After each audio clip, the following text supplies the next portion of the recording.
एक के ऊपर एक खड़े हुए तीन भालू जो कि ह्यूमन वर्ल्ड में फिट इन होना चाहते हैं। वी बेयर बेयर्स जो कि एक वेब कॉमिक पे बेस्ड है जिसे लिखा है डैनियल चोंग ने। पहले एपिसोड की सक्सेस के बाद We Bare Bears Cartoon Network पर 2015 में एयर होना शुरू हुआ। वी बेयर बेयर्स के 140 एपिसोड्स, एक स्पिन ऑफ सीरीज और 2020 में आई एक मूवी। इस कमाल के चिलिंग कार्टून को तुम बिल्कुल मिस नहीं करना चाहोगे। तो यार शर्माते क्यों? वो सब्सक्राइब का बटन दबाओ ताकि आने वाली कोई भी नॉस्टैल्जिक कार्टून की वीडियो तुम मिस ना कर दो। तो बिना किसी देरी के शुरू से शुरू करते हैं हमारे इन फरी दोस्तों का एडवेंचर।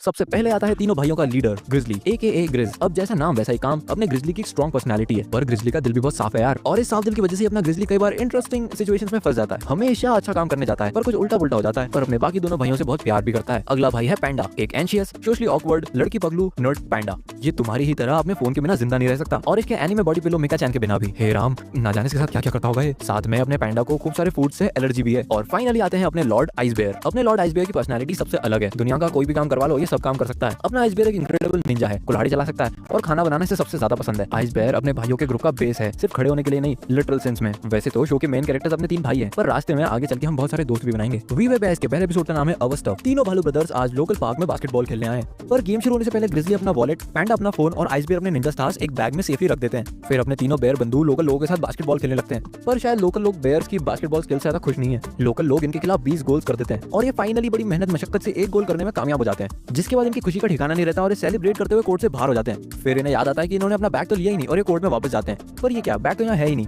ये बैग को हर जगह ढूंढते हैं पर बैग कोई मिलता नहीं है। अब क्योंकि बैग खो चुका है और बैग की चोरी की कंप्लेन ये ट्रैफिक हवलदार को लिखवाने लग जाते हैं। पर जब वहां से भी मदद की उम्मीद नहीं दिखती तो कानून को अपने हाथ में ले लेते हैं और FBI वाले बन जाते हैं। जिसके बाद अपने बेयर्स का ऑरा थोड़ा डाउन हो जाता है पर ये किसी कैफे चले जाते हैं स्ट्रेटेजी बनाने।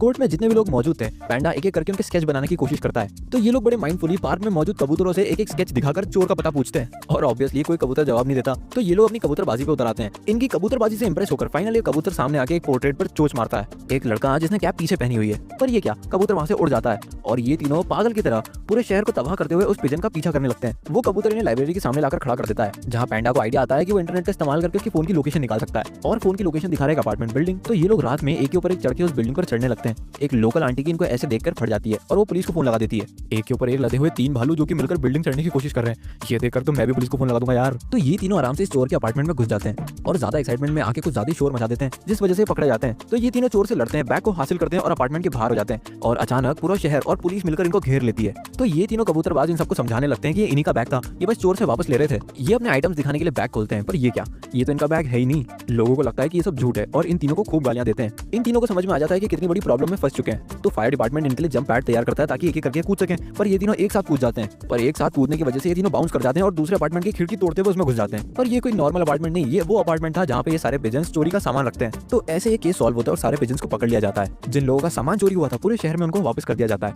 अपने तीनों भालुओं का बैग भी इन तीनों को वापस दे दिया जाता है।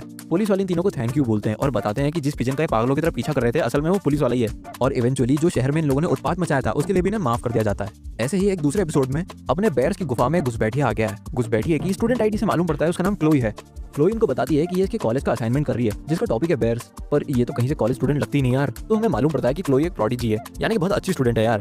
इसीलिए इसके मम्मी पापा ने 10th के बाद सीधा कॉलेज में एडमिशन करवा दिया। पर क्योंकि क्लोई घुसपैठिया है इसलिए ये इसके बैग की तलाशी लेना शुरू करते हैं। पर हनी वैसा भी गमीज मिलते हैं इन तीनों का मूड चेंज हो जाता है और ये क्लोई को एज अ फ्रेंड एक्सेप्ट कर लेते हैं। तो क्लोई इनसे डील करती है कि ये इन्हें जितनी चाहिए उतनी गमीज लाकर देगी अगर ये इसे अपना प्रोजेक्ट करने दे। तो क्लोई इनकी हैबिट्स और लाइफस्टाइल को क्लोजली स्टडी करती है और साथ साथ ये लोग अच्छे दोस्त भी बनने लगते हैं। तो प्रोजेक्ट सबमिट करने के जस्ट एक दिन पहले क्लोई अपनी प्रेजेंटेशन तैयार कर लेती है और लेट नाइट बस पकड़ने के लिए निकल जाती है।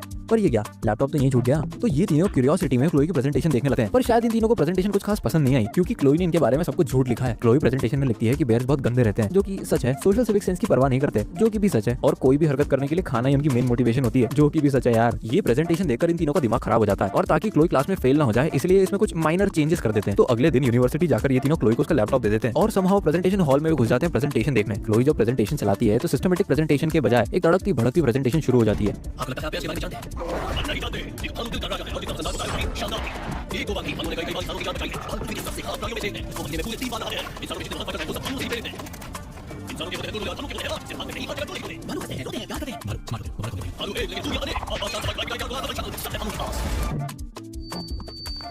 जिसे देखकर इसकी टीचर शायद कुछ ज्यादा खुश नहीं है। क्लोई की टीचर क्लोई को बुरी तरह सुनाने लग जाती है कि मार्क्स तभी मिलते हैं जब एफर्ट्स डाले जाएं। ये तीनों स्टेज पे चढ़ जाते हैं और सबको बताते हैं कि क्लोई ने अच्छी रिसर्च कर ली थी, पर इन तीनों ने एडिट कर दी। तो अब क्योंकि बेयर स्टेज पे खुद आ चुके हैं, इसलिए स्टूडेंट्स इनसे एक एक करके इनके पर्सनल सवाल पूछने लगते हैं। एक एक सवाल का बेयर अच्छे तरीके से जवाब देते हैं। भालुओं की इस प्रेजेंटेशन की वजह से क्लोई को ए मिलता है और ये चारों बेस्ट फ्रेंड्स बन जाते हैं। ऐसे ही किसी एपिसोड में चिल करते हुए ग्रिजली यूट्यूब पर ये देखा है। ये देखकर ग्रिजली में भी जोश आ जाता है कि उसे भी जंगलों में रहना चाहिए। इसलिए ग्रिज पैंडा और आइस बेयर के साथ पिकनिक मनाने चला जाता है। ग्रिज इन दोनों को जंगल की बहुत गहराइयों में ले जाता है और इन्हें ये बताता है कि खो चुके हैं और खाना भी फेंक देता है और कहता है कि इन्हें असली भालुओं की तरह जीवन जीना चाहिए। जिसके बाद पूरा दिन बकलोली में बीत जाता है और इन्हें खाने के लिए कुछ नहीं मिलता। ग्रिज एक गंदी झील में मछली पकड़ने की कोशिश करता है जहाँ शायद मछलियां थी भी नहीं और पैंडा भूख के मारे तड़प रहा है। जब ग्रिज को झील में कुछ नहीं मिलता तो वो देखता है कि कैंपर्स यहाँ कैंपिंग कर रहे हैं। उन कैंपर्स का खाना देखते ही ग्रिजली को भूख लग जाती है और वो उनका खाना खाना शुरू कर देता है। यहाँ पर पैंडा और आइस बेयर भूख के मारे पागल हो रहे हैं और उन्हें आइसक्रीम मशीन दिखने लगती है। ग्रिजली भागता हुआ जब इनके पास वापस आता है तो ये दोनों पागलों की तरह ग्रिजली पे अटैक कर देते हैं। बचने के लिए ग्रिजली एक पेड़ पर चढ़ जाता है और उसे एक बिलबोर्ड दिखा है जिसपे लिखा है बर्गर बॉय। तो ग्रिजली इन दोनों को बर्गर बॉय की दिशा में भगाना शुरू कर देता है और इस सब जंगलीपन में उन कैंपर्स की कैंपिंग खराब हो जाती है। ग्रिजली उन कैंपर्स के कार में बैठ जाता है और ये दोनों उस कार पे चढ़ जाते हैं। गलती से वो कार न्यूट्रल में चली जाती है और अपने आप चलने लगती है। चलने तो क्या, उड़ने लगती है। जैसे तैसे करके ग्रिजली बर्गर बॉय के ड्राइव थ्रू से बर्गर्स खरीदता है और कार पार्क करता है। बर्गर्स खाने के बाद पैंडा और आइस बेयर की जान में जान आती है और वो नॉर्मल हो जाते हैं। नॉर्मल होने के बाद तीनों भाई शांति और प्यार से घर चले जाते हैं। ऐसे ही किसी एक और एपिसोड नॉम नॉम की शुरुआत में आइस बेयर अपने डेली रूटीन घर का काम कर रहा होता है। ग्रेज नाश्ता करते हुए यूट्यूब पर नॉम नॉम की वीडियो चलाता है। नॉम नॉम एक कंटेंट क्रिएटर कोआला है जिसकी वीडियोस मिलियंस में जाती है उसकी क्यूटनेस की वजह से। ग्रिजली ने बताया कि नॉम नॉम एक घटिया इंसान है, मेरा मतलब कोआला है, पर तब भी उसे उसकी वीडियोस पसंद है। पैंडा और ग्रिजली दोनों को ये क्यूट लगता है आइस बेयर को छोड़ के। तभी लोग नॉम नॉम की थोड़ी और वीडियोस देखते हैं जिसमें वो उतना क्यूट नहीं लग रहा, उल्टा एक नपचड़ा इन्फ्लुएंसर लग रहा है। इतने में दरवाजे पे होती है नॉक नॉक। ग्रिजली को लगता है कि उसका रिमोट कंट्रोल हेलीकॉप्टर आया होगा। आइस बेयर दरवाजा खोलता है और देखता है कि नॉम नॉम एकदम लाचार होकर दरवाजे के बाहर बैठा है और आइस ही दरवाजा लगा लेता है। पर ग्रिज दरवाजा खोलता है और उससे बात करता है। नॉम नॉम इनसे भीख मांगता है कि वो इसकी इमेज सुधारने में इसकी मदद करे। तो ग्रिज और पैंडा को इस पर दया आ जाती है और वो इसकी मदद करने के लिए तैयार हो जाते हैं। पर आइस बेयर को सबसे घंटा फर्क नहीं पड़ता। तो ये लोग नॉम नॉम की मदद करने का प्लान बनाने लगते हैं और सोचते हैं कि एक मूवी बनाना चाहिए। मूवी का नाम सुनते ही ग्रिज और पैंडा दोनों एक्साइटेड हो जाते हैं और अपना आइस ही लेफ्ट आउट फील करने लगता है। उसी रात आइस बेयर की आंख खुलती है और वो नॉम नॉम को चुपके से घर के बाहर जाते हुए देख लेता है। आइस बेयर नॉम नॉम को फॉलो करता है और उनके पास ही के टीन शेड में नॉम नॉम का वीडियो प्लान देख लेता है। तो नॉम नॉम का प्लान कुछ यूं है कि वो ग्रिजली और पैंडा को मुसीबत में डालेगा और फिर उन्हें बचाएगा, जिस वजह से उसे बहुत प्रॉफिट मिलेगा। सिर्फ प्रॉफिट ही नहीं, लोग इसे नॉम नॉम को हीरो मानने लगेंगे और उसकी इमेज फिर से सुधर जाएगी। इस प्लान के बारे में आइस बेयर सबको बताने जा रहा होता है कि नॉम नॉम उसे गड्ढे में फंसा देता है। अगले दिन अपना प्लान एग्जीक्यूट करने के लिए नॉम नॉम इन दोनों को स्विमिंग पूल में ले जाता है। वहीं पर अपना आइस ही अभी भी गड्ढे में फंसा हुआ है। पर ये क्या, गड्ढे में गिर जाता है पोस्टमैन। आइस बेयर वो पार्सल खोल लेता है जिसमें ग्रिजली का रिमोट कंट्रोल हेलीकॉप्टर आया था और उसे बचने का तरीका मिल जाता है। वहीं पर ग्रिजली और पैंडा जिस पूल में थे उस पूल में नॉम नॉम शार्क छोड़ देता है। हीरो बनने के लिए जैसे वो उन्हें बचाने जाता है, पैंडा और ग्रिजली पैनिक करने लगते हैं जिस वजह से नॉम नॉम के हाथ से रिमोट टूट जाता है और अब शार्क पूल में छुट्टी घूमने लगती है। इतने में आ जाता है अपना आइस बेयर और इन तीनों को शार्क से बचा लेता है। नॉम नॉम का दिमाग खराब हो जाता है क्योंकि उसे हीरो बनने नहीं मिला ना यार। तो आइस बेयर उसे कॉटन कैंडी के ठेले पे गिरा देता है और नॉम नॉम पूरा कॉटन कैंडी बन जाता है जो लोगों को काफी क्यूट लगता है यार। और नॉम नॉम की इमेज रिस्टोर हो जाती है और तीनों भाई अपनी नॉर्मल लाइफ में वापस चले जाते हैं जैसा कि आइस बेयर चाहता था। ऐसे ही किसी दूसरे एपिसोड माय क्लिक में एपिसोड की शुरुआत में क्लोई और बेयर्स हैंग आउट कर रहे होते हैं, जिसके बाद ये बबल टी पीने के लिए चले जाते हैं। तभी वहाँ क्लोई की क्लासमेट आ जाती है एमी। एमी क्लोई से पूछती है कि क्या वो इनके साथ पढ़ना पसंद करेगी, तो क्लोई उसको टाल देती है पर एमी फिर भी अपना नंबर देके वहाँ से चली जाती है। एमी के जाते ही ये तीनों क्लोई को कन्फ्रंट करते हैं। क्लोई से कहते हैं कि उसे कॉलेज में नए दोस्त बनाना चाहिए। तो क्लोई इनसे कहती है कि कोई इससे दोस्ती नहीं करना चाहता क्योंकि सबसे छोटी है ना यार। तो ये तीनों बेड़ा उठाते हैं कि ये इसकी कॉलेज में दोस्ती करवाएंगे।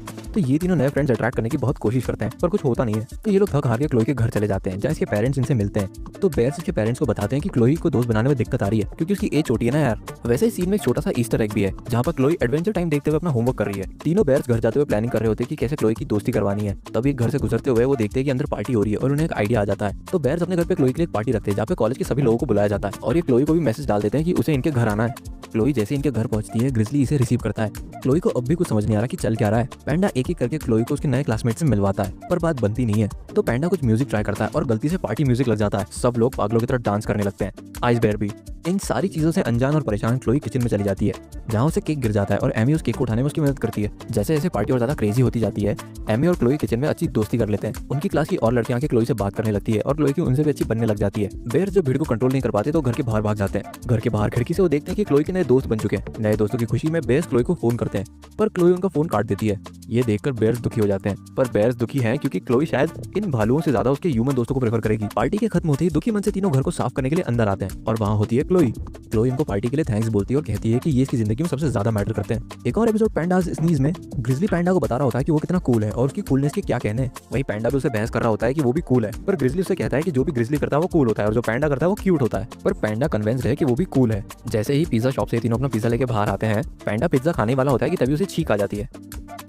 पैंडा की इस क्यूट छींक को देखकर ग्रिजली और आइसी हैरान है पर आसपास के लोगों को काफी अडोरेबल लग रहा है। पर पैंडा को डर है कि उसकी क्यूट चीक उसकी कूल इमेज को खराब कर रही है। घर पर ग्रिजली लैपटॉप लेकर सबको बताता है कि पैंडा की इस चीक को किसी ने रिकॉर्ड कर लिया था और ऑनलाइन शेयर कर दिया, जिस पर कुछ ही मिनटों में लाखों व्यूज आ गए और कुछ ही घंटों में पैंडा एक इंटरनेट सेंसेशन बन जाता है। वहीं नॉम नॉम के घर पे नॉम नॉम के लेटेस्ट कॉम्पिटिटर पैंडा के बारे में बताया जाता है। नॉम नॉम और पैंडा को एक मॉर्निंग शो में बुलाया जाता है, जहां उन्हें बताया जाता है कि उन्हें पार्टिसिपेट करना है एनिमल क्यूट ऑफ शो में, जहां दुनिया भर के एनिमल्स अपनी क्यूटनेस दिखाने आते हैं। पर पैंडा को ये सब पसंद नहीं है, उसे तो कूल बनना है। तो नॉम नॉम और पैंडा एक डील करते हैं कि पैंडा नॉम नॉम को जीतने देगा। कंपटीशन के दिन नॉम नॉम अपनी क्यूटनेस दिखाने लग जाता है, पर पैंडा एकदम नए अवतार में आ जाता है। पैंडा का ये नया अवतार किसी को कुछ खास पसंद नहीं आ रहा और नॉम नॉम इस कंपटीशन को लगातार जीतने लगता है। ग्रिजली और आइसबेरी से पूछते हैं कि भाई कंपटीशन को खराब क्यों कर रहा है, तो पैंडा ग्रिजली को बताता है कि उसे क्यूट नहीं ग्रिजली की तरह कूल बनना है। तो ग्रिजली से कहता है कि क्यूटनेस ही इसकी कूलनेस है। ग्रिजली की पेट टॉक से मोटिवेट होकर पैंडा अपना बेस्ट देने लगता है। जैसे ही पैंडा अपनी पैंडा स्नीज करना शुरू करता है, उसकी पॉपुलैरिटी फिर से ऊपर जाने लगती है। पैंडा को जीतना देख नॉम नॉम का दिमाग खराब हो जाता है और वो उसे एक पिलो से मारना शुरू कर देता है। इस बीच जैसे ही पिलो से फेदर्स बाहर आते हैं, पैंडा को फिर चीख आ जाती है, पर इस बार पैंडा की ये चीख क्यूट नहीं डिस्गस्टिंग होती है और पैंडा पागलों की तरह कंपटीशन में चीखना शुरू कर देता है। और अब क्योंकि नॉम नॉम और पैंडा दोनों में कुछ क्यूट बचा ही नहीं, इसलिए क्राउड भी वहां से जाने लगता है और क्योंकि वहां से सारे लोग उठ के चले जाते हैं, इसलिए कोई क्लियर विनर होता ही नहीं। अगले एपिसोड द रोड में हम सबसे पहली बार देखते हैं बेबी बेयर्स को। एपिसोड की शुरुआत में तीनों भालू बेबीज एक डेजर्ट रोड में स्ट्रगल कर रहे होते हैं, यहाँ तक कि खुद को एडवर्टाइज भी करते हैं। इस सब के बीच में देखते हैं कि हाइकर भी रोड के उस पार ही खड़ा है, उसे कंपटीशन समझिए उसे भगाने की कोशिश करते हैं। थोड़ी बहुत बातचीत के बाद वो इसके साथ घुल मिल जाते हैं और ये हाइकर भी इनके साथ इस बक्से में सो जाता है। अगले दिन बेयर्स उठते हैं और उनको रियलाइज होता है कि वो हाइकर इनका बॉक्स चोरी करके लेके आए, तो अब एक नए बॉक्स के लिए ये डेजर्ट पार करने की कोशिश करने लगते हैं। पूरे एक दिन चलने के बाद इनको एक वेयरहाउस दिखता है और ये क्या, पूरे वेयरहाउस में बॉक्स ही बॉक्स हैं। तीनों भालू पूरे पागल हो जाते हैं और हर एक बॉक्स को टेस्ट करने लगते हैं कि उनके लिए बेस्ट कौन सा है। सारे बॉक्सेस की टेस्टिंग करते हुए इन्हें एक बहुत बड़ा बॉक्स दिख जाता है। उस बॉक्स को देखते ही ये उसे अपना जीवन साथी मान लेते हैं। तीनों सोचने लगते हैं कि इस बॉक्स के साथ वो क्या क्या बना सकते हैं, पर यहाँ पर एक छोटी सी प्रॉब्लम, तीनों के पास अलग आइडियाज हैं और लड़ते लड़ते गलती से वो बॉक्स फट जाता है। तीनों का मूड पहले ही खराब था कि उनका आइडिया नहीं लिया, प्लस बॉक्स भी फट जाता है, जिस वजह से तीनों एक दूसरे से बहुत ज्यादा गुस्सा हो जाते हैं। तो ये तीनों डिसाइड करते हैं कि अपना अपना रास्ता चुन लेंगे और अपना अपना अलग घर बनाएंगे। जैसे जैसे ये चीजें बनाने लगते हैं वैसे वैसे और ज्यादा कॉम्पिटिटिव होने लगते हैं। जैसे अगर ग्रिजली कुछ बनाता तो पैंडा उससे बेहतर बनाता और उससे बेहतर आईसी और फिर उससे बेहतर ग्रिजली, और ये बहुत देर तक चलता। उसी रात को ये तीनों अपने अपने महलों में आराम करने की सोचते हैं, पर थोड़ा समय होता नहीं है कि इन्हें एक दूसरे की याद आने लगती है। तो ऑफ कोर्स ये अपनी इस फीलिंग को गाना गा के एक्सप्रेस करते हैं, एकदम बॉलीवुड स्टाइल। इमोशनल गाने के बाद आईसी ग्रिजली को एक सॉरी गिफ्ट देता है। ये देखकर ग्रिजली की आंखें भर आती है और वो दोनों डिसाइड करते हैं कि वो दोनों पैंडा से भी माफी मांगने जाएंगे। पर ये क्या, इतने में आ जाता है वर्कर और मॉर्निंग शिफ्ट की मशीनें शुरू कर देता है। जैसी मशीन शुरू होती है, तीनों के घर ढहने लगते हैं। पैंडा का घर भी गिर जाता है, पर ये क्या, पैंडा एक बॉक्स में सील पैक हो जाता है। आईसी अपनी हार्डकोर निंजा स्किल्स दिखाता है और ग्रिजली अपना दिमाग चला के पैंडा तक पहुंच जाता है, पर पता नहीं क्यों सारी मशीनें रुक जाती है। मशीन के रुकने से तीनों बेयर्स किसी दूसरे बॉक्स में जाके गिर जाते हैं। तीनों स्की गॉगल्स के साथ सील पैक हो जाते हैं। गॉगल्स को उसके असली मालिक तक पहुंचा के ये तीनों बॉक्स के साथ खुशी खुशी वहां से लौट जाते हैं। ओह, तो ये होता है मेरे अमेज़न पैकेजेस के साथ। बेबी बेयर्स की कहानी को आगे बढ़ाते हुए अगले एपिसोड द पेट शॉप में हमें तीनों भालू एज अ पेट दिखाई पड़ते हैं। वहां से गुजरते लोगों के सामने क्यूट बनने की कोशिश करते हैं ताकि इन्हें कोई पेट रख ले, पर शायद कोई बेयर्स को ले जाना नहीं चाहता। अगले दिन इन तीनों बेयर्स की आंखें खुलती है और ये क्या, टीवी चैनल वाले इनकी शॉप में एंटर कर रहे होते हैं। आईसी अपनी क्रेजी निंजा स्किल्स का इस्तेमाल करता है और वो कागज का टुकड़ा उठा लेता है जो शॉप ओनर और टीवी चैनल वाले देख रहे थे। ग्रिजली पेपर पढ़ के इन दोनों को बताता है कि टीवी वाले यहाँ पे पेट शॉप के लिए कमर्शियल एड शूट करने आए हैं। ग्रिजली इन दोनों को बताता है कि ये अडॉप्ट होने का बहुत बड़ा चांस है। कास्टिंग वाला आदमी आते ही सारे पेट्स को उठाने लगता है जो भी बेस्ट फिट हो उनके एडवर्टाइजमेंट के लिए, पर ये तो काफी साफ है कि वो सिर्फ डॉग्स और कैट्स को ही चाहते हैं। पर तीनों भालू सच में एड में आना चाहते थे, इसलिए खुद को कुत्ता बिल्ली के रूप में डिस्गाइज कर लेते हैं और एक्टिंग भी प्रॉपर करते हैं। पर डायरेक्टर को शायद इनकी एक्टिंग पसंद नहीं आ रही। इस दिन तो डायरेक्टर को कोई भी यूजेबल फुटेज नहीं मिलती, इसलिए वो पैकअप कर देती है। अगले दिन एड टीवी पर दिखाई जाती है और लोगों को पेट शॉप काफी पसंद भी आती है, पर लोगों को सिर्फ कुत्ता बिल्ली में इंटरेस्ट है, बेयर्स में नहीं। और जो दिखता है वही बिका है भाई, इन तीनों को कोई भी नहीं खरीदता। इसलिए शॉप ओनर गुस्से में इन तीनों को एक बॉक्स में भर के शॉप से बाहर निकाल देता है। बहुत दुखी मन से तीनों वहां से चले जाते हैं। पर ये क्या, बहुत सारे लोग अचानक पेट शॉप में आकर इन तीनों भालुओं की इंक्वायरी करने लगते हैं और ये तीनों भालू गलती से उस पेट शॉप पर वापस पहुंच जाते हैं। इन तीनों को देखकर लोग बहुत खुश हो जाते हैं और उन्हें पेट शॉप से खरीद लेते हैं। सारे लोग और तीनों बेयर्स बहुत खुश हैं और अपने अपने अलग अलग रास्ते और नए ओनर के साथ निकल जाते हैं। अलग होते ही जल्द इन तीनों को एक दूसरे की याद आने लगी है। इन तीनों को ये रियलाइज होता है कि इनकी असली फैमिली ये तीनों ही है। तीनों एक दूसरे की तरफ भागने लगते हैं और कोइंसिडेंटली पेट शॉप पर आकर तीनों मिल जाते हैं और एक साथ बढ़ जाते हैं अपने नए एडवेंचर की ओर। अगले एपिसोड हाइबरनेशन में तीनों बेयर्स एक लाइब्रेरी में होते हैं। आइसबेयर और पैंडा के हाथ में बड़ी बड़ी किताबें हैं जो कि उनकी स्पीशीज के बारे में ही है। उन दोनों को ज्वाइन करने के लिए ग्रिजली अपने ग्रिजली बेयर्स की किताब ढूंढने लगता है, पर उसे एक छोटी सी किताब ही मिल पाती है टाइटल्ड गुड नाइट ग्रिजली। पर पैंडा और आइसबेयर ज्यादा इंप्रेस नहीं है, इसलिए एक दूसरे से अपनी स्पेशलिटी के बारे में बात करने लगते हैं। जल्दी ही ग्रिजली को मालूम पड़ता है कि वो हाइबरनेट भी कर सकता है। उन दोनों से कंफर्म करने के बाद कि वो दोनों हाइबरनेशन नहीं कर सकते, ग्रिजली खुश हो जाता है कि उसमें कुछ तो स्पेशल है। ग्रिजली इतना खुश हो जाता है कि वो सोचता है कि उसे भी हाइबरनेशन करना चाहिए, इसलिए वो हाइबरनेशन की तैयारी करने लगा है और इन दोनों से भी करवाता है। हाइबरनेशन की तैयारी के दौरान वो इतना खाता है जितना खा सका है। जब उसे कंफर्म हो जाता है कि उसने बहुत खाना खा लिया तो वो सोचता है कि उसे डेन बनाना चाहिए और डेन बनाने के लिए ग्रिजली सॉफ्ट पत्ते यूज करते हैं, पर अपना ग्रिजली पूरे घर के ब्लैंकेट्स और मैट्रेस को यूज करता है, यहाँ तक कि पैंडा की मिकी चैन भी उठा लेता है। पर आइसबेयर और पैंडा उसे वहाँ रहने नहीं दे रहे, तो पास के शेल्टर में चला जाता है हाइबरनेशन करने। वहाँ ग्रिजली सोने की बहुत कोशिश करता है पर उसे नींद नहीं आती। वो मिकी चैन से भी मदद मांगता है पर कुछ फायदा नहीं। ग्रिजली को कंफर्म हो जाता है कि उसका हाइबरनेशन फेल हो चुका है और वो घर जा ही रहा होता है। तभी उसे बुक में से आवाज आती है और वो पलट के बुक की तरफ जाता है। वो देखता है कि बुक वाला ग्रिजली उससे बात कर सकता है। वो बुक वाला ग्रिजली अपने ग्रिजली से कहता है कि वो बुक में आ जाए ताकि उसे हाइबरनेशन के बारे में और बेहतर तरीके से समझाया जा सके। तो ग्रिजली बुक में चला चला जाता है और वो छोटा ग्रिजली अपने बड़े ग्रिजली को पूरे बुक का टॉर करवाता है। बुक के एंड में अपने ग्रिजली को समझ में आता है कि भाई हाइबरनेशन के बाद तो कुछ होगा ही नहीं, आप 5 महीने के लिए सो जाओगे और फिर उठ जाओगे। पर ग्रिजली को दुख होता है कि वो 5 महीनों के लिए अपने भाइयों से दूर हो जाएगा, इसीलिए अब वो हाइबरनेशन नहीं करना चाहता। पर छोटा बेयर उसको फोर्स करता है कि वो हाइबरनेट करे। ग्रिजली वहां से बच निकलने की कोशिश करता है पर कुछ होता नहीं है और फिर अचानक पैंडा और आइस बेयर उसे जगाते हैं। हो तो ये सब सपना था। पैंडा और आइस बेयर इसे बताते हैं कि ये इसे 1 घंटे से जगाने की कोशिश कर रहे हैं और पागलों की तरह पूरे शेड में भाग रहा है। ग्रिजली को अपने सब नाटक पे बड़ा दुख होता है और उसे रियलाइज होता है कि उसके भाइयों का साथ रहना ही उसकी स्पेशलिटी है। चार्ली बॉल सीजन 1 का फाइनल एपिसोड है। चार्ली बॉल अपने बेयर्स फिर से एक बार बास्केटबॉल खेलने की कोशिश करते हैं पर अनफॉर्चुनेटली इस बार भी इनकी स्किल्स उतनी खराब है। पर इस बार कुछ अलग है, उनका दोस्त चार्ली उन्हें झाड़ियों में से देख रहा है। चार्ली वही बिगफुट है जो हमें पुराने एपिसोड्स में मिला था। उस गेम में पैंडा को हाथ पे चोट लग जाती है और वो घर वापस आ जाते हैं। अब क्योंकि पैंडा के हाथ में लगी है इसलिए अगले दिन बास्केटबॉल खेलने के लिए उन्हें तीसरा साथी चाहिए। तभी वो अपने घर में चार्ली को पाते हैं जो इधर उधर छलांगे मार रहा होता है। आइस बेयर और ग्रिजली सोचते हैं कि चार्ली बेस्ट टीममेट है उनकी टीम के लिए। अगले दिन चार्ली, ग्रिजली और आइस बेयर बास्केटबॉल मैच खेलने जाते हैं। पर स्टार्टिंग में चार्ली को शायद गेम समझ नहीं आ रहा, पर जैसे जैसे गेम प्रोग्रेस करती है चार्ली उनका स्ट्रॉन्गेस्ट मेंबर दिखाई पड़ने लगा है। चार्ली की हाइट कुछ ज्यादा बड़ा एडवांटेज थी जिसकी वजह से उसने सारे गोल अकेले कर दिए। चार्ली की वजह से बाकी प्लेयर्स के लिए गेम बोरिंग हो जाता है, इंक्लूडिंग आईसी एंड ग्रिजली। जब वो लोग घर पहुंचते हैं तो आईसी और ग्रिजली कुछ ज्यादा खुश नहीं है। पैंडा उनसे कहता है कि उसका हाथ अब बहुत बेहतर है। ये सुनते ही ग्रिजली और आईसी इंस्टेंटली चार्ली को रिप्लेस कर देते हैं पैंडा से, जिस वजह से चार्ली कुछ ज्यादा खुश नहीं है। अगले तीनों भालू पार्क में बास्केटबॉल खेलने चले जाते हैं। पर ये क्या, यहाँ है चार्ली एक कैप और हुडी में। जैसे वो एक दूसरे के खिलाफ कॉम्पीट करने लगते हैं पैंडा को रियलाइज होता है कि उसकी चोट उसके लिए एक एडवांटेज बन गई है क्योंकि वो कोर्ट से कहीं भी बॉल फेंके सीधा बास्केट हो रही है। पर चार्ली भी कुछ कम नहीं है और वो भी बराबर गोल्स करने लगता है। दोनों टीमों में कंपटीशन बहुत ज्यादा बढ़ जाता है पर गलती से चार्ली पैंडा को हर्ट कर देता है, जिस वजह से पैंडा की शूटिंग एबिलिटीज फिर से नॉर्मल वाली हो जाती है। जैसे ही चार्ली आखिरी बास्केट करने वाला होता है उसकी हुडी निकल जाती है और उसका असली रूप सबके सामने बाहर आ जाता है। सब चार्ली की फोटो लेने लगते हैं पर पांडा उनका व्यू ब्लॉक करते हैं। पर किसी को अब चार्ली में इंटरेस्ट नहीं रहा।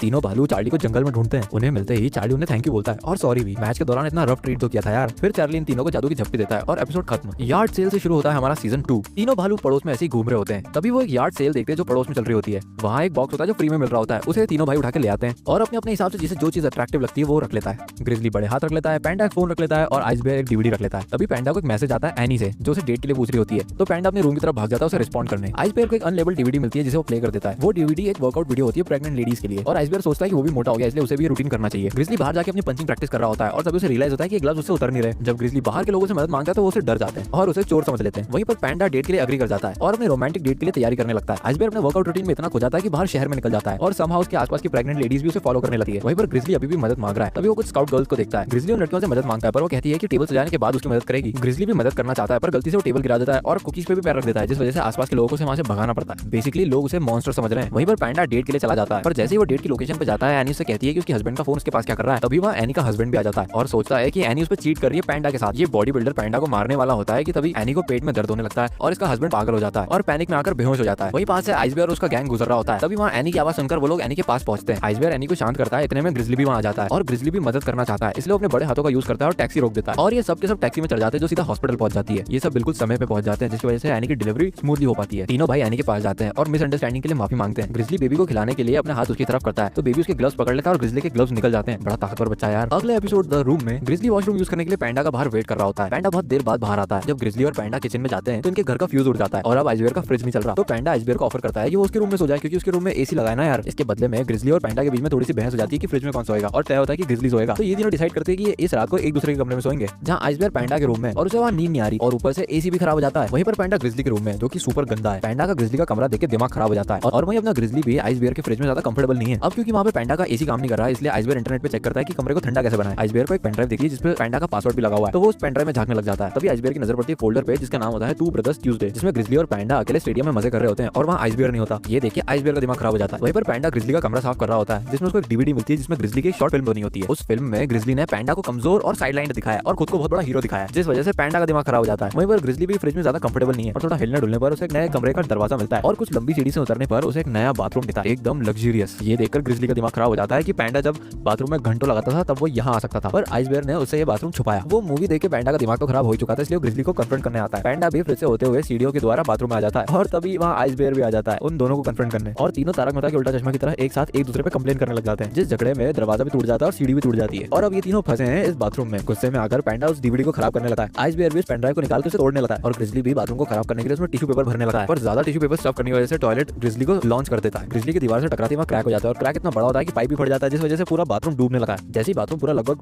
भरने वाला होता है तीनों भालू भाई एक दूसरे से माफी मांगने लगते हैं जो भी उन्होंने किया हो। तभी वहाँ से टॉयलेट मिसाइल की तरह लॉन्च हो जाती है। दरवाजे को तोड़ते हुए वो सीधा फ्रिज खोल के बाहर हो जाती है, जिस वजह से ये तीनों भी बाहर जा पाते हैं और समहाउ फ्रिज भी इससे ठीक हो जाता है और अपने तीनों भाइयों में सुलह हो जाती है और अपने अपने रूम में जाकर चुपचाप सो जाते हैं। अगले एपिसोड फैशन बेयर्स में अपने तीनों भालू भाई उनकी फेवरेट कॉफी शॉप में जा रहे होते हैं। जैसे उस कैफे में पहुंचते हैं उन्हें रोक दिया जाता है और उन्हें उनकी नई पॉलिसी के बारे में बताया जाता है कि अगर उन्होंने कपड़े नहीं पहने तो उन्हें अंदर एंट्री नहीं मिलेगी। और ये तीनों सामने कपड़े की दुकान देखते हैं जहाँ से ये नए नए कपड़े खरीद लेते हैं। कपड़ों के बाद ये अपनी फेवरेट कॉफी भी खरीद लेते हैं। ये लोग कमाते तो है नहीं, ऐसा करते कैसे हैं यार। अब चूंकि ग्रिजली ने कोट पहना होता है इसलिए एक्सीडेंटली वो एक बस पे चढ़ जाता है जहाँ पे सारे बिजनेसमैन बैठे हुए थे। उसके सूट की वजह से वो बस में फिट इन भी हो जाता है और पूरी बस में पॉपुलर भी हो जाता है। ये देखिए पैंडा और आइसबेयर आगे बढ़ जाते हैं जहाँ पे वो एक लड़की से टकरा जाते हैं और वो लड़की पैंडा के फैशन सेंस की तारीफ कर देती है। इसके बाद पैंडा और वो लड़की साथ में कहीं चले जाते हैं और अपना आइसबेयर अकेला रह जाता है। वहीं पर अपने आईसी को एक फैशन फोटोग्राफर पकड़ लेता है और उसकी फोटो खींचने लगता है। वहीं पर अपने ग्रिजली को एक नया ऑफिस मिल गया है और कुछ नए दोस्त। ग्रिजली को रियलाइज होता है कि ऑफिस लाइफ उतनी खराब भी नहीं है। तभी सब फ्रीक आउट कर जाते हैं क्योंकि बिग बॉस जो आ रहा है सब बिजी होने का दिखावा करते हैं, पर ग्रिजली नहीं कर पाता क्योंकि उसके पास कुछ काम ही नहीं है ना यार। तो बॉस उसको वैसे ही पकड़ लेता है और उससे बातें करने लगता है। पर ये बॉस कुछ ज्यादा पॉजिटिव है, ग्रिजली की बात करने का तरीके से पसंद आता है और इसे हाथों हाथ प्रमोट कर देता है। ये बॉस इसे प्रोजेक्ट मैनेजमेंट का हेड बना देता है। वहीं दूसरी तरफ पैंडा अपनी नई गर्लफ्रेंड के साथ इधर उधर घूम रहा होता है। पूरे शहर में मस्ती करने के बाद ये दोनों एक बिलबोर्ड बिल्डिंग पर चढ़ जाते हैं जहाँ पैंडा अपनी शूलेस बांध रहा होता है। तो इस लड़की को लगता है कि पैंडा से प्रपोज कर रहा है। अबे अभी तो मिलो तुम लोग। ये लड़की पैंडा का प्रपोजल हाथों हाथ एक्सेप्ट भी कर लेती है और कहती है कि चलो पापा को बताएं। वहीं पर आइसबेयर एक मॉडल बन चुका है और फोटोग्राफर्स को बहुत बढ़िया बढ़िया पोजेस दे रहा है। बाद में आइसबेयर को पता चलता है कि इसकी फोटो को बहुत ज्यादा एडिट कर रहे हैं। तभी वहाँ कॉस्मेटिक सर्जन आता है और आइसबेयर के मुंह पे पूरा चित्र देता है और ये कहता है कि आइसबेयर को सर्जरी करवाना पड़ेगी, जो ऑब्वियसली आइसबेयर नहीं करवाने वाला। वहीं दूसरी ओर अपने ग्रिजली को प्रेजेंटेशन बना के देनी है और वो अभी तक ये तय नहीं करवाया कि कंपनी करती क्या है, पर उसे कुछ तो प्रेजेंटेशन बनानी होगी, इसलिए उसे एक आइडिया आता है। ग्रिजली प्रेजेंटेशन देना शुरू करता है। तभी प्रेजेंटेशन को इंटरप्ट कर देती है अपने बिग बॉस की बेटी, जो पैंडा के साथ कॉन्फ्रेंस रूम में आ जाती है और कहती है कि वो पैंडा से शादी करने वाली है। इनके बिग बॉस को शादी का आइडिया बहुत अच्छा लगा। इस बात से खुश होकर वो ग्रिजली का प्रमोशन कर देता है और पैंडा के लिए भी हाँ बोल देता है कि बाप बेटी पागल है शायद। और तभी वहाँ आइसबेयर आ जाता है। बॉस हमें बताता है कि आइसबेयर अब उनकी कंपनी का नया स्पोक्स पर्सन है। तीनों पैंडास को जल्दी रियलिटी हिट करती है। जल्दी बेस को समझ में आ जाता है कि इन कपड़ों ने वो बना दिया जो वो है ही नहीं। तो वो वहीं चलती बीच कॉन्फ्रेंस में अपने कपड़े उतार देते हैं और उस कॉन्फ्रेंस से बाहर निकल जाते हैं बेफ्लू। तो एपिसोड की शुरुआत होती है क्लोई से। तो क्लोई अपने प्रोजेक्ट के लिए कुछ बैक्टीरिया इकट्ठा कर रही थी और उसी गंदी लेक में नहा रहे थे अपने तीनों भाई। पूरी लेक में उछल कूद मचाने के बाद जब ये तीनों घर आते हैं तो बीमार पड़ जाते हैं और क्लोई तय करती है कि वो इनकी मदद करेगी। क्लोई उन तीनों को सुलाती है और उनके लिए सूप बनाने लगती है। वहीं पर ये तीनों पूरे पागल हो जाते हैं और पूरे घर में धमा चौकड़ी मचाने लग जाते हैं। और क्योंकि पैंडा बहुत ज्यादा कॉन्शियस है इसलिए वो इंटरनेट पे बेयर फ्लू नाम की बीमारी के बारे में पढ़ने लग जाता है और सोचता है कि उसे बेयर फ्लू हो गया है। और क्योंकि पैंडा बहुत ज्यादा ड्रामेटिक है इसलिए वो ट्वीट भी कर देता है कि वो मरने वाला है। इस सबसे क्लोई बहुत ज्यादा परेशान हो जाती है और इन तीनों को चिल्लाकर बिठा देती है। जैसे वो इन तीनों को सूप पिलाती है, सूप पीने के बाद इनकी हालत और खराब हो जाती है। तो पैनिक में आके क्लोई डॉक्टर को कॉल कर देती है कि इन तीनों को बेयर फ्लू हो गया है। पर डॉक्टर क्लोई को रीअश्योर करती है कि बेयर फ्लू नाम की कोई बीमारी होती नहीं है। पर क्लोई के थोड़ा जोर डालने पर डॉक्टर उन्हें देखने के लिए तैयार हो जाती है। उतने में पैंडा का किया बेयर फ्लू पे ट्वीट वायरल हो जाता है। ये ट्वीट इतना वायरल हो जाता है कि ये सीबीआई तक पहुंच जाता है और सीबीआई वाले इन तीनों को ट्रेस कर लेते हैं। अमेरिका के सारे साइंटिस्ट डेन के पास पहुंच जाते हैं। क्लोई भी उनके जैसा एक सूट पहन लेती है और डेन के अंदर आ जाती है। सारे डॉक्टर्स मिलकर तीनों भाइयों को क्वारंटीन कर देते हैं। फिर वहाँ क्लोई आ जाती है और डॉक्टर्स को डिस्ट्रैक्ट करने के बाद वो उन तीनों भाइयों को लेकर वहाँ से फरार हो जाती है। जब वो इन्हें लेकर जा रही होती है तो उनका पर्दाफाश हो जाता है। सारे डॉक्टर्स देख लेते हैं कि बेयर्स भाग रहे हैं तो क्लोई उन तीनों को लेकर और तेजी से भागती है और बाकी सारे डॉक्टर्स उन तीनों का पीछा करने लगते हैं। फाइनली क्लोई क्लिनिक पे पहुंच जाती है और वहाँ मौजूद नर्स उन तीनों को एग्जामिन कर लेती है और इन तीनों को और क्लोई को बताती है कि कोई बेयर फ्लू नहीं बल्कि एक नॉर्मल फ्लू है और ये ऑलरेडी ठीक होने लग रहे हैं। तभी वहाँ सीबीआई वाले डॉक्टर्स भी एफबीआई स्टाइल में अंदर घुस जाते हैं और एक सर्टिफाइड डॉक्टर से पक्का होने के बाद कि ये नॉर्मल फ्लू है वो वहाँ से चले भी जाते हैं। पर ये क्या, अब क्लोई को ये फ्लू हो चुका है क्योंकि उसने इनका ख्याल जो रखा था यार। Yuri and the Bear. इस एपिसोड में हमें आइसबेयर के थोड़े से पास्ट के बारे में बताया जाता है। हम देखते हैं कि आइसबेयर अपने खाने के लिए शिकार करने की कोशिश कर रहा होता है पर कुछ अनसक्सेसफुल अटेम्प्ट्स के बाद उसे दिखते हैं कुछ शिकारी। ये देखकर आइसबेयर वहाँ से छुपके से निकल जाता है। छुपते छुपते वो एक टेंट के पास पहुंच जाता है जो टेंट एकदम गर्म है और खाने की भी अच्छी खुशबू आ रही है। तभी आइसबेयर को कुछ आवाज आती है और वो छुप जाता है। वहाँ पर एक बड़ा सा आदमी आ जाता है जिसे आइसबेयर की प्रेजेंस के बारे में मालूम पड़ जाता है और वो आइसबेयर को भगाने की कोशिश करने लगता है जिसमें उसे चोट लग जाती है। ये सब देख के आइसबेयर को उसके ऊपर दया आ जाती है और वो उसे मेडिकल ट्रीटमेंट ऑफर करता है। थोड़ी देर बाद यूरी भी आइसबेयर के साथ कंफर्टेबल हो जाता है। ये आदमी खुद को यूरी कह के बुलाता है और इसलिए आज भी आइसबेयर खुद को आइसबेयर कह के ही बुलाता है। जैसे ये दोनों थोड़े कंफर्टेबल होते हैं आइसबेयर यूरी का संदूक खोलने लगता है। यूरी उसे इंस्टेंटली बंद कर देता है और आइसबेयर को धमकाता है कि आज के बाद इस संदूक को खोल मत लेना। यूरी की चोट की वजह से वो गिरने लगता है। तभी आइसबेयर उसके लिए कुर्सी लगा देता है। क्योंकि आइसबेयर ने यूरी को बचाया है इसलिए यूरी भी आइसबेयर को बचाएगा और यूरी आइसबेयर को दुनिया की हर स्किल सिखाने लग जाता है। Language, writing, reading, eating, fighting, सब कुछ। जैसे जैसे टाइम बीता है आइसबेयर और यूरी और ज्यादा करीब आ जाते हैं। यूरी आइसबेयर को काफी सारी लकड़ियां दे देता है काटने के लिए। आइसबेयर सारी लकड़ियां काट देता है पर एक लकड़ी को अपने साथ अंदर ले जाता है। उसी रात को यूरी घर वापस आ जाता है और ये दोनों कार्ड्स खेलने लग जाते हैं। जब कार्ड गेम खत्म हो जाती है तो आइसबेयर अपने पास एक प्रेजेंट यूरी को देता है। जैसे यूरी उसे खोलता है यूरी देखता है कि उस बॉक्स में एक वुडन हॉर्स है। यूरी आइसबेयर से पूछता है कि उसे इस बारे में कैसे पता चला। तो आइसबेयर अपने पास से वो फोटो निकाल के दिखा देता है जिसमें वो हॉर्स बना हुआ है। यूरी गुस्से में आके आइसबेयर से कहता है कि उसने उसे वार्न किया था कि संदूक ना खोले, पर फिर भी आइसबेयर ने संदूक खोला और इसीलिए यूरी नाराज होकर आइसबेयर को घर से निकाल देता है। जैसे आइसबेयर वहां से भागता है वो एक आइस ट्रैप में फंस जाता है। जैसे आइसबेयर आइस ट्रैप में फंसता है शिकारियों को मालूम पड़ जाता है। जैसे वो तीनों आइसबेयर की तरफ पहुंचते हैं और उसे पकड़ने वाले होते हैं यूरी उसे फ्री कर देता है। आइसबेयर को फ्री करते ही यूरी उसे लेकर भागता है और शिकारी भी यूरी का पीछा करने लगते हैं। जैसे यूरी कॉर्नर पे पहुंचता है वो आइसबेयर को अपने से अलग कर देता है और अब आइसबेयर और यूरी हमेशा हमेशा के लिए अलग हो चुके हैं। दोनों को एक दूसरे के लिए दुख है और यूरी आइसबेयर का बनाया हुआ वुडन हॉर्स अपने पास संभाल के रख लेता है और आइसबेयर यूरी की एक्स रख लेता है। अगला एपिसोड क्रिएचर मिस्ट्रीज। तीनों भालू भाई उनकी दोस्त टेप से मिलने जाते हैं। एक एम्बिशियस फॉरेस्ट रेंजर जो एक चीज के लिए ऑब्सेस्ड है। जैसे ये तीनों टेप से पूछते हैं कि इन तीनों को क्यों बुलाया, तो टेप्स इन्हें एक क्रीचर के बारे में बताती है। जैसे जैसे टेप्स उस क्रीचर के बारे में और बताती है, तीनों भाई समझ जाते हैं कि बात चार्ली की हो रही है। टेप्स इन्हें बताती है कि पूरे जंगल में खूब सारे जाल बिछे हैं चीज बॉल्स के साथ, क्योंकि उसने पता लगा लिया है कि चार्ली को चीज बॉल्स पसंद है। और जैसे ही वो क्रीचर चीज बॉल उठाएगा एक फ्लेयर निकलेगा और टेप्स को पता चल जाएगा। ये पता चलते ही कि टेप्स चार्ली के पीछे है। ग्रिजली टेप्स को डिस्ट्रैक्ट करने की सोचता है और वहां से निकलने के लिए बीमारी का बहाना देता है। ग्रिजली घर के बाहर निकलते ही चार्ली को ढूंढने लगता है। तभी वो देखता है कि फ्लेयर आसमान में जा रहा है और वो उस डायरेक्शन में दौड़ने लगता है। उस फ्लेयर की तरफ दौड़ते हुए ग्रिजली देख लेता है कि चार्ली फंसा हुआ है। चार्ली को जाल से निकालते हुए ग्रिजली उसे बताता है कि टेप्स उसे पकड़ना चाहती है। वहाँ पर टेप्स उसके ऑफिस से उस फ्लेयर की आवाज़ सुन लेती है और दोनों बेयर्स को उसके साथ घसीटने लगती है। और टेप्स जैसे ही उस जगह पे पहुंचती है जहाँ से फ्लेयर निकली थी, वो पाती है कि वहाँ कोई भी नहीं है, क्योंकि समय रहते ग्रिजली चार्ली को छुपा देता है। इस बार भी उस मिस्ट्री क्रीचर को ना पकड़ पाने की वजह से टेप्स बहुत परेशान हो जाती है। तो पैंडा उससे पूछता है कि इस मिस्ट्री क्रीचर को पकड़ना इतना जरूरी क्यों है। तो वो बताती है कि बचपन में एक बार इस क्रीचर ने इसे बचाया था और तब से दूसरों को इस बारे में बता रही है, पर कोई इसे यकीन नहीं कर रहा, इसलिए इसे पकड़ना चाहती है और पूरी दुनिया को साबित करना चाहती है कि ये सही थी। वहीं पर ग्रिजली और चार्ली अपनी डेन में सुरक्षित पहुंच जाते हैं। तभी ग्रिजली देखता है कि चार्ली वहाँ है ही नहीं और चार्ली छत पे चढ़ा हुआ है। छत पे चीज बॉल्स रखे हुए हैं जिसे चार्ली उठाने जा ही रहा होता है कि तभी उसे ग्रिज आवाज लगा के चौंका देता है, जिस वजह से फ्लेयर निकल जाती है और छत पे आग लग जाती है। फ्लेयर को देखते ही आइस बेयर उस फ्लेयर की तरफ दौड़ने लगता है और टेप्स और पैंडा भी गाड़ी से उस फ्लेयर की तरफ आने लगते हैं। वहीं पर चार्ली और ग्रिजली छत पे लगी आग को बुझाने की कोशिश कर रहे होते हैं। तभी आइस बेयर आके बताता है कि टेप्स आ रही है। तो ग्रिजली और आइस बेयर चार्ली को छुपा देते हैं और तभी वहाँ आ जाती है टेप्स। टेप्स जैसे छत पे पहुंचती है वो देखती है कि चीज बॉल्स तो वहीं है पर चार्ली कहीं नहीं है। और जब टेप्स ऊपर पहुंचती है तो आग बहुत बढ़ चुकी होती है। आग को बुझाने के लिए पैंडा पाइप भी ले आता है और उसे कुछ होता नहीं है। आग इतनी ज्यादा बढ़ जाती है कि उससे टेप्स अनकॉन्शियस हो जाती है। ये सब कश्मकश देख के चार्ली को दया आ जाती है और वो टेप्स को बचाने के लिए पेड़ पर चढ़ जाता है। थोड़ा सा स्विंग होकर वो टेप्स को वहाँ से निकाल लेता है। आग से बाहर आते ही टेप्स को होश आने लगता है और वो चार्ली की हल्की सी झलक भी देख लेती है। उठते ही वो सबसे पूछती है कि वो कहाँ गया। तो डॉक्टर इसे बताते हैं कि शुक्र मनाओ बेयर्स का कि इन्होंने इसे आग से निकाल लिया। टेप्स को रियलाइज होता है कि उसका ये ऑब्सेशन बहुत ही खतरनाक बन चुका था और वो सबसे माफी मांगती है। सब अपने अपने घर चले जाते हैं और टेप्स भी जा रही होती है कि तभी उसे वहाँ चार्ली दिख जाता है। चार्ली और टेप्स एक दूसरे को देखते हैं। तभी टेप्स चार्ली को देखकर एक फ्रेंडली जेस्चर देके वहाँ से चली जाती है। अगला एपिसोड पैंडास फ्रेंड। तीनों भाई बैठ के कैफे में कॉफी पी रहे होते हैं। तभी पैंडा को दिखता है एडवर्टाइजमेंट जो होता है एनिमेकॉन का। तो पैंडा इन दोनों से पूछता है कि इस एनिमेकॉन में चल रहे हो क्या, और दोनों साफ मना कर देते हैं। फिर जब ये तीनों साथ में घर में बैठे होते हैं तो पैंडा इनसे कहता है कि के ड्रामा देखते हैं, जिसे फिर से ये दोनों साफ मना कर देते हैं। ये सुन के पैंडा का दिमाग खराब हो जाता है और वहाँ से उठ के चला जाता है। अब क्योंकि पैंडा और इनके सेम इंटरेस्ट नहीं है इसलिए पैंडा खुद ही के ड्रामा देखने लग जाता है। और तभी उसे एक ऐड आती है एक ऐप की, बडी मेकर। और क्योंकि पैंडा भी नए दोस्त बनाना चाहता था इसलिए वो इस ऐप को डाउनलोड कर लेता है। और तभी उसे एक मैच मिलता है टॉम और पैंडा अगले दिन कैफे में कॉफी पीने जाते हैं और बात करते हैं कि कैसे दोनों की पसंद सेम है और दोनों को सेम एलर्जीज भी है और दोनों सेम कोरियन शो भी पसंद करते हैं और बाकी का दिन भी ऐसी फालतू चीजें करने में बिता देते हैं। आगे चल के उसी रात पैंडा अपने दोनों भाइयों को टॉम से मिलवाता है और ये चारों लोग पिज्जा खाने चले जाते हैं। पर शायद ग्रिजली और आइस बेयर को पैंडा की नई दोस्ती पसंद नहीं आ रही, क्योंकि पैंडा और इसका नया दोस्त ग्रिजली और आइस बेयर से बात कर ही नहीं रहे। वो लोग अपनी बात कर रहे हैं और एक स्लीप ओवर पार्टी का भी प्लान बना लेते हैं। घर पहुंच के जैसे ही टॉम वहां से निकल रहा होता है ग्रिजली और आइस बेयर पैंडा को अपने साथ गेम खेलने के लिए बुलाते हैं, पर पैंडा मना कर देता है क्योंकि उसे टॉम के साथ वीडियो कॉल जो करना था।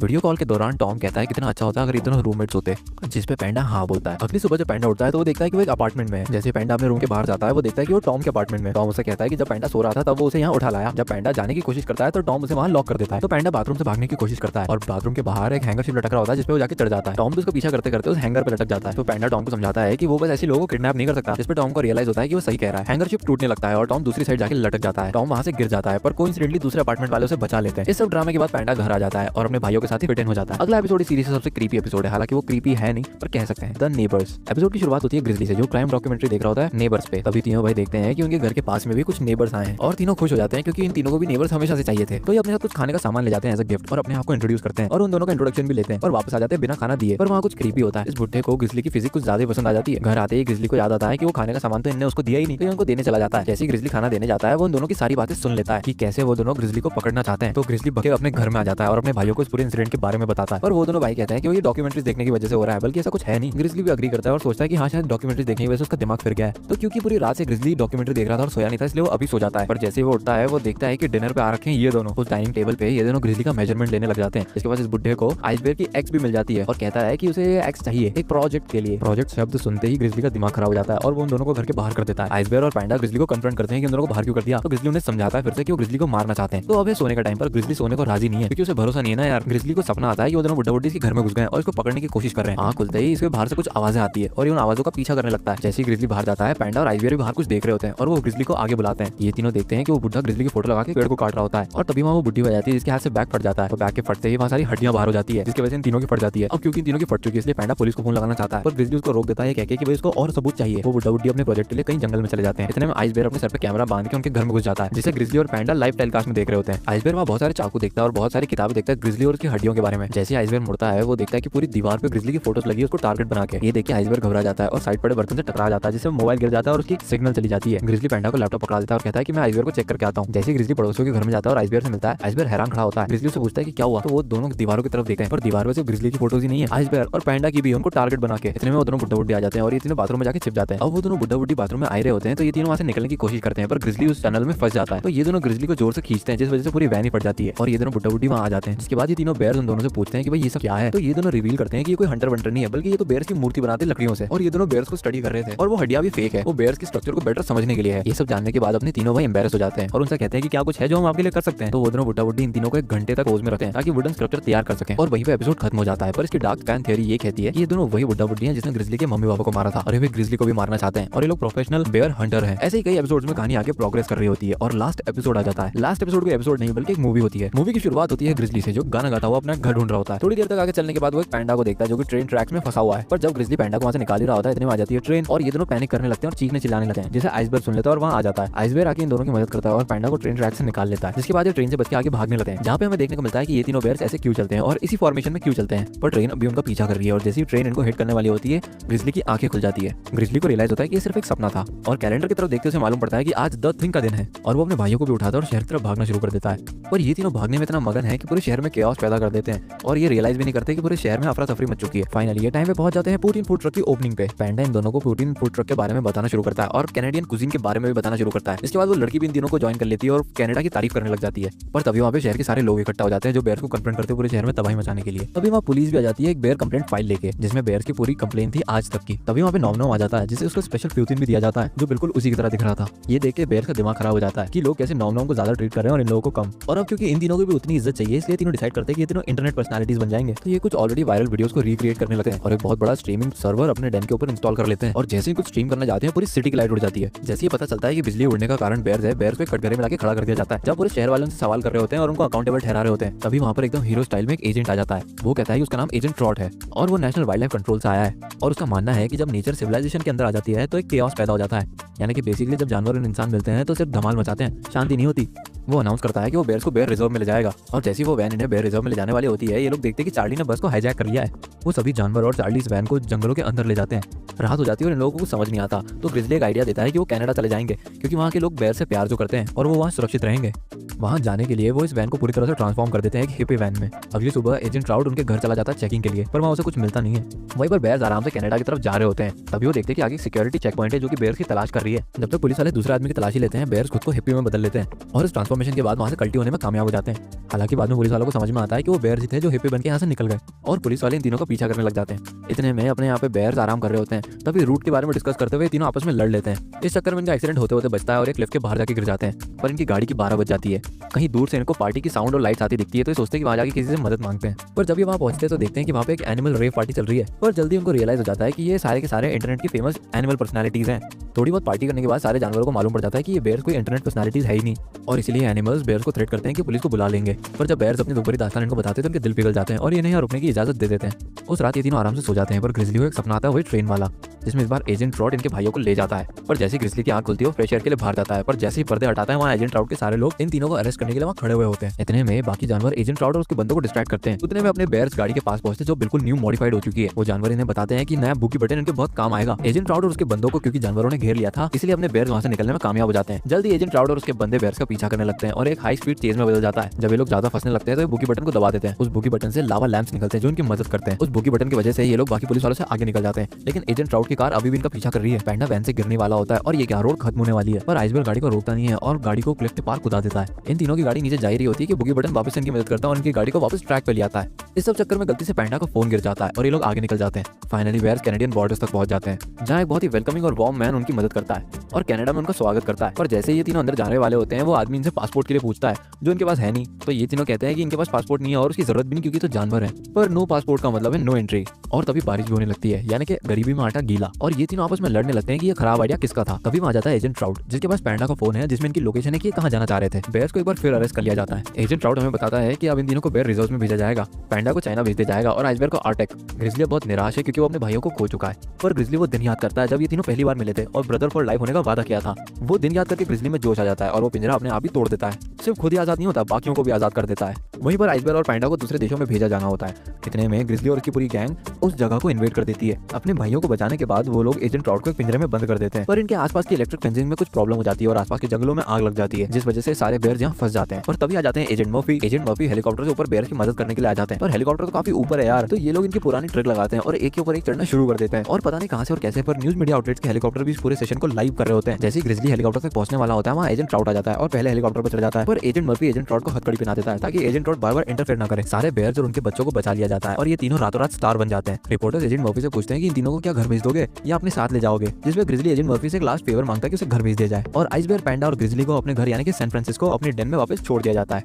सैन फ्रांसिस्को उतरते ही ये लोग वहाँ हीरो बन जाते हैं और क्योंकि अब ये लोग हीरो हैं इसलिए इनके पास इनका स्पेशल प्यूटिन भी है। तभी हम देखते हैं कि पूरा शहर बेयर से भर चुका है और बेयर्स और ह्यूमंस आपस में काफी अच्छे ट्यूनिंग कर रहे हैं। वी वे बेयर्स की मूवी का अंत ही वी वे बेयर्स की पूरी सीरीज का अंत है, इसलिए अब हमें अपने फरी दोस्तों को बाय बाय बोलना होगा। पर वो कहते हैं ना, हर खूबसूरत चीज का एक अंत होता है और हर अंत का एक खूबसूरत चीज पता नहीं क्या कहते हैं, पर ऐसा कुछ तो कहते हैं। खैर जो भी कहते हो, पर इस खूबसूरत सीरीज का यहाँ अंत हो जाता है। तो वी वे बेयर्स कोई सिटकॉम नहीं है या एपिसोड बाय एपिसोड प्रोग्रेस कर रही सीरीज नहीं है, बल्कि हमारे दिल में बसने वाला कार्टून है जिसे हम सबने बचपन में देखा और एंजॉय किया है। ऐसे ही बहुत सारे कार्टून्स के रिकैप आने वाले हैं, तो उनको देखना मिस मत करना। इसलिए इस वीडियो को लाइक और चैनल को सब्सक्राइब